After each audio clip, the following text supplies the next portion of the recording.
He's had a real problem with Elon from the beginning of this thing, but it's like he's in this leftist thought bubble. He is in the most leftist thought bubble available, which is Hollywood.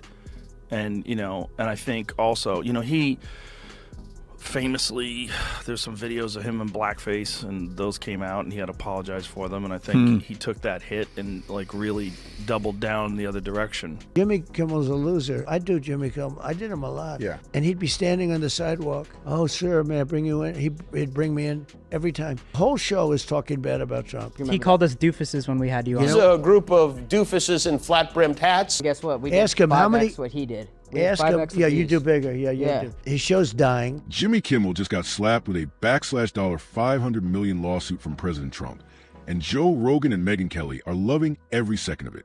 Rogan tears into Kimmel like he's a washed-up comic bombing under the spotlight, while Kelly dismantles his Hollywood smugness with surgical precision. From pompous monologues to courtroom mayhem, this isn't just a roast. It's a savage late-night meltdown. Buckle up. Kimmel's crash and burn is late night's messiest train wreck yet. I mean, I struggle to even mention that guy's name. He's such an absolute, I can't stand him. But anyway, it's just my thought bubble out loud. We took a look at some of their reactions to the news of Trump's win. Look at this. Hey there.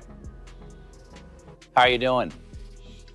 If you watch the show regularly, I'm guessing you're not doing great. Yeah, me neither. Let's be honest, it was a terrible night last night. It was a terrible night for women, for children, for the hundreds of thousands of hardworking immigrants who make this country go, for healthcare, for our climate. It was a terrible night for poor people, for our allies in Ukraine, for NATO. You know how much it costs to produce Jimmy Kimmel's show? I guarantee you it's tens and tens of millions. It could be as much as 100 million. I have no idea. You know how much Tucker's video cost? Nothing. You know how much Jimmy Kimmel, how many people he gets tuning in on an average night? Just last week, his average was, in the overall, meaning all viewers, 1.5 million. In the key demo, 236,000. Tucker would have been embarrassed to pull that on any night he was on the Fox News channel. Joe Rogan couldn't believe it. President Trump, still the sitting commander-in-chief, had just slammed Jimmy Kimmel with a $500 million lawsuit. Not a warning. Not a stiff lawyer's letter, an all-out $500 million haymaker.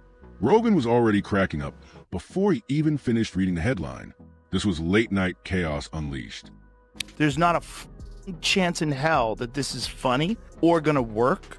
And when you see those flat, corny, late-night monologue jokes with no audience, Colbert, there's Jimmy Kimmel, there's Fallon. What they're doing is just like reading off of a teleprompter. So a bunch of really good joke writers wrote them some stuff, and then they're playing to the audience, and the audience is like laughing, so they get this feedback, and they know how to do that. They stand there, and there's applause signs, and then there's producers. There's the warm-up guy that's literally telling people to applaud. They're like, okay, explain to the people. Yeah. Okay, when Jimmy comes out, I want a big round of applause. Let's practice this right now. He leaned back, eyes wide, laughing like he just watched a kangaroo win a heavyweight title fight. Of all the absurd headlines floating around, this one was pure comedy gold. Jimmy Kimmel, the smug king of teleprompter zingers, had finally poked the wrong bear. Now that bear wasn't just awake. It was charging straight at him with lawyers and the weight of the federal machine. Joe dove into the chaos like a kid tearing open the surprise sequel to his favorite game. And do you know who's going to be hosting the Academy Awards this year? Jimmy Kimmel. Do you know who's worn blackface repeatedly and spoken inner city sort of urban accent saying she needs to darn those socks? Jimmy Kimmel as Oprah, as a fat-suited, black-faced, darning socks Oprah. Now, if you are of the left, that's fine. If you are of the right and happen to just say, hey, people used to wear blackface and nobody freaked out about it, you get fired. You get fired. Joe kicked it off by saying Jimmy Kimmel getting hit with a $500 million lawsuit was like watching a house cat pick a fight with a freight train. There's bold. And then there's whatever delusion Kimmel was drinking when he assumed the president of the United States would just shrug off his nightly mockery. As Joe put it, Kimmel clearly mistook monologues for immunity, like sitting behind a studio desk magically made him untouchable to the law. Horrified after yours truly said in 2018 that people used to don dark makeup in order to imitate well-known black celebrities, and it wasn't a big deal, absolutely ate up the performance by Hollywood darling Mr. Kimmel, whose blackface costumes included his oft-repeated bit as basketball star Karl Malone. Joe tore into the sheer audacity of Kimmel's smug routine. Watching Jimmy toss out political jokes, he said, is like watching Chihuahua bark orders at a SWAT team, loud, relentless, but nobody's actually listening. Now that endless yapping finally has a price tag, then Joe turned to Kimmel's so-called comedy style and shredded it. It's the kind of lukewarm material that makes a room full of nervous interns laugh just enough to keep their paychecks. It's not edgy or clever. It's warm milk, dull, bland, and the slow death of real late-night comedy. Tucker's numbers were 3 times what Jimmy Kimmel gets. And Tucker's little basement video that he did from clearly like his cabin that he broadcasts out of Maine in literally has 21 million views. Okay? 21 million views. Whereas, as I point out, on ABC, a massive network that comes into your home for free that you have to make no effort to find, at best, Jimmy Kimmel can get 1.5 million. He needs to have a little self-perspective before going out there and hurling these insults because he looks a little silly. Rogan leaned in and said the real joke wasn't Jimmy's show. It was a fantasy that Kimmel still thought he was a cool kid in the cafeteria. Bro, you're a network puppet with a Hollywood laugh track. Joe snorted. Asterisk, that rebellion ship sailed a decade ago. Now you're just a guy clapping back at power like a substitute teacher who found a whistle. Asterisk. Tim going after Trump every night? Joe said it was like tossing a pebble at a freight liner and bragging about the dent. Sure, it gets attention, but now the train is suing you for the cost of a private island. Joe cracked up picturing Kimmel calling his lawyers while frantically scrubbing old YouTube clips like a kid wiping chalkboard insults before the principal storms in. And Joe didn't stop there. He said this lawsuit wasn't just about the money. It was psychological warfare. Trump didn't just want to win in court. He wanted to live rent-free in Kimmel's head. He wanted Jimmy sweating on lunch breaks, mumbling to baristas about defamation laws, waking up at 3 a.m. in a cold sweat over court dates. Then Joe dropped the knockout line. The irony was almost poetic. The guy who built his career mocking celebrities was now crying foul because one of them finally wasn't laughing back. It's like the school bully whining because the quiet kid finally punched him in the face, Joe said. Except the quiet kid is Trump, and he's got 500 million reasons to ruin your Wednesday. Joe doubled down, saying Kimmel's Trump jokes weren't even that sharp. They were bargain bin zingers, the kind you find on a bitter Twitter feed with 10 followers and 0 hobbies. And somehow Jimmy convinced himself he was a comedic revolutionary. Joe laughed. Spoiler alert, you're not Jon Stewart. And even Jon Stewart would have told you to rewrite the stale routine years ago. The problem with that kind of stuff is it continues to go in the same direction where more and more things become forbidden and toxic, to the point where, you know, the Elon Musk joking around about my pronouns are prosecute Fauci. Jimmy Kimmel made a tweet back to him. He said, your pronouns are ass and hole, which is pretty funny. But then... Did he really? Yes. And so then I read that, and there was people saying, please don't joke about pronouns. It's transphobic to joke about pronouns. So they were chiding him. As Joe wrapped up his takedown, he joked that this lawsuit might be the most exciting thing to hit Jimmy Kimmel live in years. At least now, he said, people had a reason to Google Kimmel that didn't involve reruns or painfully awkward interviews with actors promoting flops and superhero capes. While Joe was still laughing at the absurdity, somewhere across town, Megyn Kelly was sharpening her scalpel. She didn't show up cackling. She came in amused, but with a cool detachment of someone who's seen this circus too many times before. To Megyn, the Kimmel-Trump lawsuit wasn't just drama. It was inevitable theater. The court jester finally crossed a line, and the king came down swinging with a golden gavel. Megyn didn't mince words. She said Kimmel was the kind of guy who mistook Hollywood applause for actual relevance. He genuinely believed mocking Trump in front of a clapping studio audience made him some brave resistance icon. In reality, she said, he was just parroting someone else's punchlines, safe, stale, sarcastic one-liners written by nervous writers desperate for cheap laughs. The only real risk in Kimmel's comedy, Megyn added, was whether his audience could stay awake long enough for the second joke to land. How weak and pathetic is a guy like that? The Tonight Show, which is dying. They're all dying. Where's Johnny Carson? Bring back Johnny. It made you appreciate, right, Uncle Sam? It made you appreciate the greatness of Johnny Carson. I go on a show, and he goes, is that your real hair? I said, yeah. He said, do you mind if I mess it up? So he grabs it and he starts really going crazy, right? And everybody laughed, and it was a big thing, and it was a big hit. It was all over the place, and he got great ratings and all.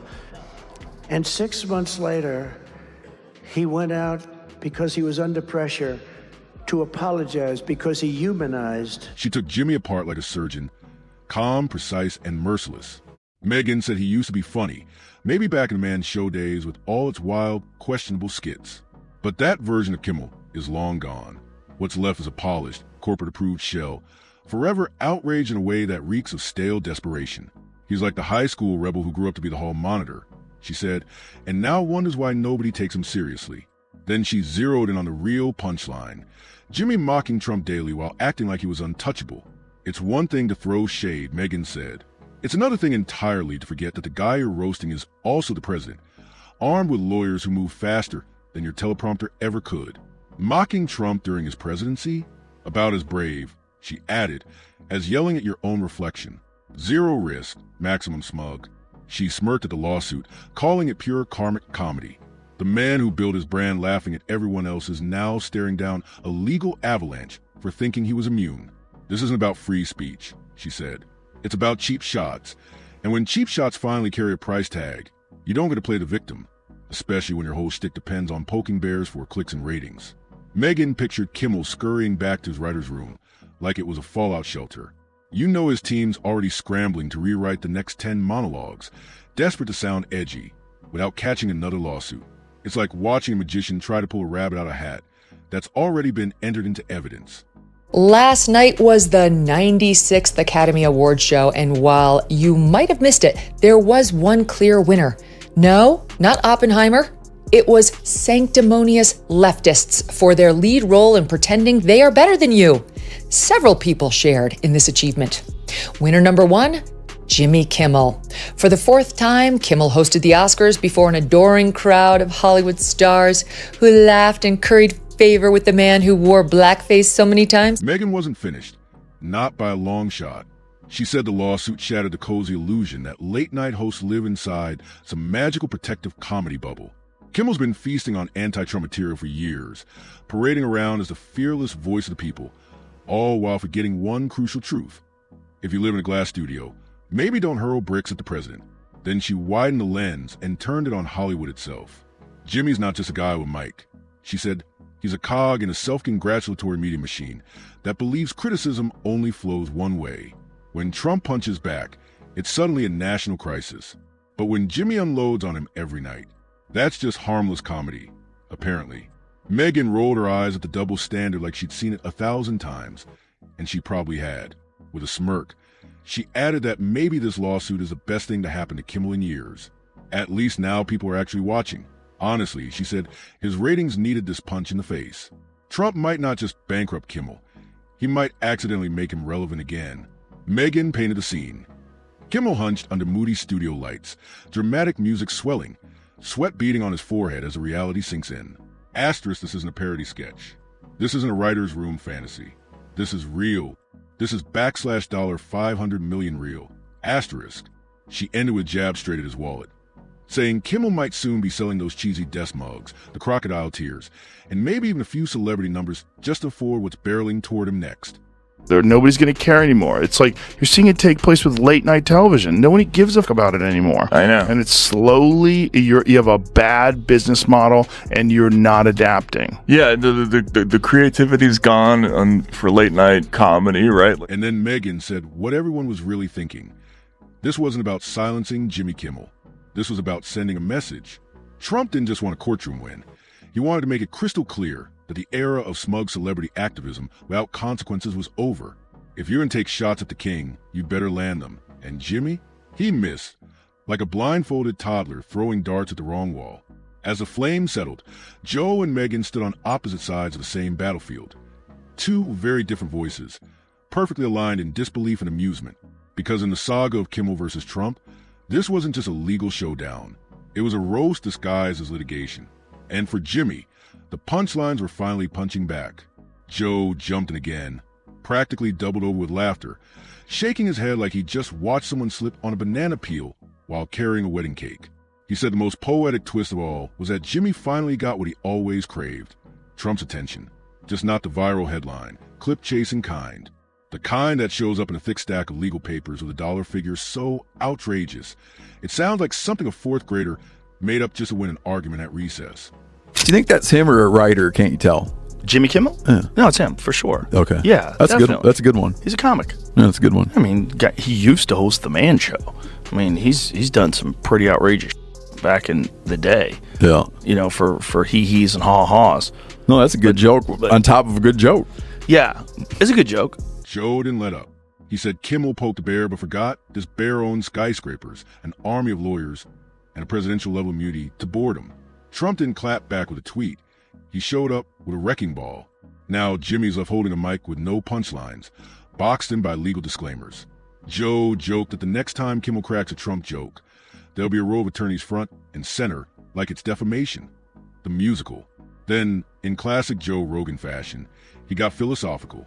This whole mess proves that being loud isn't the same as being brave, he said. And just because you got a camera doesn't mean you're untouchable. Kimmel thought he was fighting dragons. Turns out he was tossing spitballs at a tank. And now that tank is parked in his driveway, lawsuit in one hand, smug grin in the other, ready to make sure the punchline hits where it hurts most. Now, I will tell you, he's not the worst. The Daily Show has the worst ratings. They only have 366,000 people watching that show. During the Jon Stewart years, it was over 2 million. Now it's down to 300,000. Seth Meyers, absolutely dreadful. He doesn't even have 1 million, 778,000. I mean, for network television, this is, you don't have to pay for it. It's there when you turn on your TV, you plug it in. That's a dreadful number. Greg Gutfeld on cable, which you do have to pay for, it has more than double the numbers of Seth Meyers. Jimmy Kimmel, 1.5 million averaging, also equally horrible. And then there's The Tonight Show with Jimmy Fallon, who back when I was there, 2017-18, he was averaging 2.3 million a night. Now he's down to 1.3 million, Jesse. And he cannot afford the "you are toxic" controversy because he's also pulling in reportedly over $15 million a year. So you got all that money for 1.5 million in audience, which is a nothing. I mean, the middle of the day on Fox News gets that, or at least used to before the Tucker controversy. Meanwhile, Megyn lit her torch again, laughing at the thought of Kimmel spending his weekend frantically Googling, asterisk, how many jokes equal defamation? Asterisk, she said, asterisk, the man who once strutted around as a comedy rebel is about to find out what real resistance looks like. No hashtags, no standing ovations from A-listers, just cold, hard legal firepower that doesn't care about applause or Emmy trophies. Asterisk. She added, asterisk. Kimmel might try to spin this into another segment, maybe even fish for sympathy, but the reality is he got too cozy. He treated mocking Trump like a zero-risk hobby. Now the game clock's on, the stakes are real, and Jimmy's the one backpedaling. Asterisk. As the cameras rolled, both Joe and Megyn found rare agreement. Kimmel's no longer the jester tossing save zingers from the castle walls. He wandered into the arena, and the line decided it was dinner time. And that first roar, Trump's /$500 million lawsuit, was just a warm-up.